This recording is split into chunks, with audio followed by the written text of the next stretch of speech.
So, God is good, God is great, God is glorious. So, we are here today. So, ayan. Ito dati tinuluyan ko, I don't know kung 15 years ago na o 20. Mga ganun eh. Pero bago na nga daw siya, iba lang may-ari. Pero, kita niyo ang Diyos kung gaano kabuti. Pag siya nagsimula magtanim sa isang bayan, pinamumungan niya yon. At ito na naman tayo. So ito yung paligid niya. Puro kapunuan.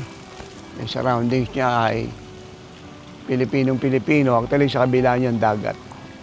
Pero ang gusto ko i-share sa inyo ay yung isang katotohanan na nasa Luke 8:1-3. Nang sabi din mga babaeng pinagaling ng Panginoong Jesucristo sa iba't ibang sakit karamdaman kasama si Mary Magdalena.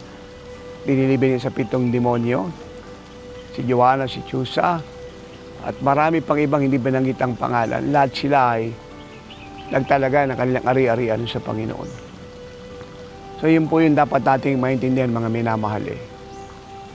Na dahil naligtas tayo, gumaling, lumaya pa nagpala, dapat tayo nagbo-volunteer, nagkukusa. Ang sabi ron eh, sila yung nagkusa, hindi sila minotivate ng Lord. Eh paano pa tayo ngayon? Nakakalatag na sa atin ang buong revelation ng wealth transfer. Glory harvest, soul harvest, wealth harvest.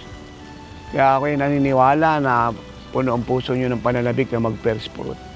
At ang lalabas sa bibig niya ay puro pasasalamat, puro papuri, puro pagluwalhati dahil sa kabutihan ng Diyos. Kaya ipakita natin sa Panginoong Jesucristo, we are so grateful and so thankful to Him for what He has done in our life. Kasi tayo pinagaling, pinalaya, pinagpalat, ginawang kagaya niya. At ang ating response ay italaga ang mga possession iniwan niya sa atin to finance the end time worldwide harvest of souls. At ito ating opportunity sa ulang buwan ng bagong taon ay puno tayo ng kalagayang mag-first fruit. And I will not promise you na malulugi kayo, maghihirap kayo, mawawalan kayo, kundi ang sabi ron, aapaw kayo ang inyong sisidlan. Hindi lamang sa Holy Spirit, kundi sa financial, material blessing. Of course, kasama na ang physical at ang mental. So rejoice. At sabihin nyo sa inyong pagbibigay ng first fruit, Lord, ito po yung response ko sa kabutihan mo sa buhay ko. Ako'y niligtas mo, pinagaling, pinalaya, pinagpala. Ito po ang response ko, bunga ng pag-ibig ko sa iyo, pasasalamat sa kadakilaan mo.